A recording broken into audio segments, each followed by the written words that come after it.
Today we are going to take a look at the new Gallipoli Operation, which is coming to Battlefield 1 with Turning Tides DLC on the 11th of December.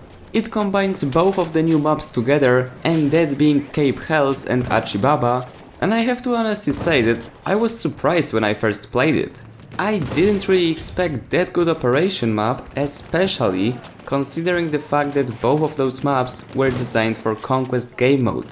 They were not designed for operations, everything was specifically made for Conquest. At least that's what I assume, because all of the previous maps that we got in Battlefield 1 were only designed for Conquest and operations were just thrown into those. Both of the maps offer something unique when it comes to the environment and overall map design, which makes it great, because I'm kind of tired of playing the same thing over and over in vanilla games.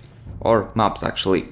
Most of the vanilla maps on operations feel very similar to each other, and those are completely different. On one side you have Achi Baba, which offers great close quarter combat in trenches, and on the other side you have wide open Cape Helles, which gives you so many different ways to flank enemies and approach objectives that you can literally play this map however you want to.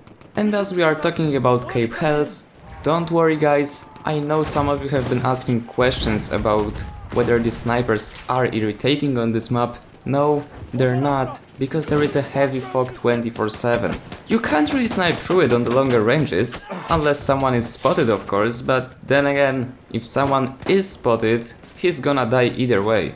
Planes also aren't irritating on that map, and I'd even go as far as saying that those are pretty much useless, because you can't see anything through that fog. Maybe the weather on this map will be dynamic once it gets released to the vanilla game, but for now, every single time I played this map on operations, it was foggy and it never went away. Which is just great, because not only we don't end up with 30 snipers in defending team, but also attackers actually are trying to attack because they have a way to do it. If there was no fog on this map, most of the players wouldn't even make it through the beach, because it's just too open and there is not enough cover. But all of the fog in the air pretty much balances it out, so it's really not that big of a problem. Yes, sometimes it might be hard to cross it, but it's not in the 90% of situations, so I wouldn't call it being unbalanced. Generally the map is only great if you are either playing in the attacking team or if you are defending, but only for the one sector. Because if the attacking team loses and doesn't make it through the objectives, they get Dreadnought. And we all know what happens when Dreadnought comes into the action. There's always going to be this one guy spamming the mortar 24/7, and all it takes for him to use it is to just click on the minimap. I mean, like, why is it so easy? But apart from that one guy using Dreadnought and ruining experience for the infantry players, the map offers very solid and balanced gameplay. And pretty much the exact same things go for the Achi Baba, except for the fact that there is no one using behemoths here because they don't exist on that map. Instead of it, if one team starts losing, they get supplied with elite classes, and I got to admit that I prefer this solution a lot more, because it doesn't create that big of an unbalance, and also elite classes are still harder to use than behemoths. The map is very well designed. Naturally there is a lot less ways to flank enemies, because it's a close quarter map and you don't really have that many options to go around, but still it is not a complete cluster. But if you somehow end up in such situation, just look at the minimap, because there is a high possibility that your teammates are just stuck in one place and they're not trying the other ways. It might not be because they can't go through them, it might be because they are too lazy and they don't want to run those extra 100 meters to get around and score easy kills. Believe me, everything is possible on those maps.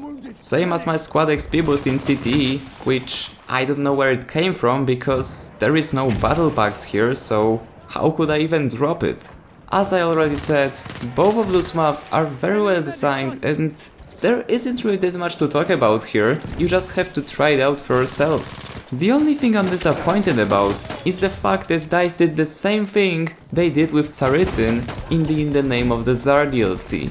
Instead of releasing Operation couple weeks before DLC launch and letting us test it, They released it 4 days before the release date of DLC, and everyone knows that at this point they don't have enough time to make any changes or fixes to the game. Devs even admitted it after releasing third DLC.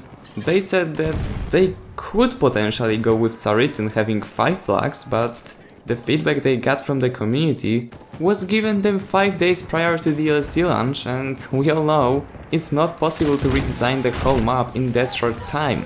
At this point I'm starting to wonder whether CT is actually for testing or is it only for the marketing purposes. Anyway guys, that would be it for this video.